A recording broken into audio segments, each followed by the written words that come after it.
ఇది ఎక్కడంటే గూడెం. ఈ గూడెం హాస్పిటల్లో ఉన్నాం మేము.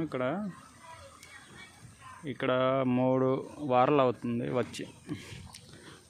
డెలివరీని తీసుకొచ్చారు అప్పుడే, కానీ ఇప్పుడు డెలివరీ అవ్వలేదు మా అమ్మాయి. చూడండి పక్కన పోలీస్ స్టేషన్ కూడా ఉంది. అలా చివరి కనబడుతుందో అదే హాస్పిటల్. భలే బాధ వేస్తుంది. అప్పుడు ఎప్పుడు డెలివరీ అవుతుందో తెలియదు. ముందుగానే డేట్లు తెలియకుండా తీసుకొచ్చారు వీళ్ళు. ఇంట్లో పని చేయలేక చాలా ఇబ్బంది అయిపోతున్నాం. చూడండి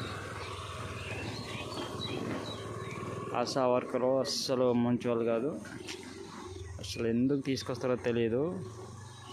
ఇంట్లో పని మానేసి చూడండి 3 వారాలు అవుతుంది. నెల రోజులు ఇక్కడే ఉంటున్నాం.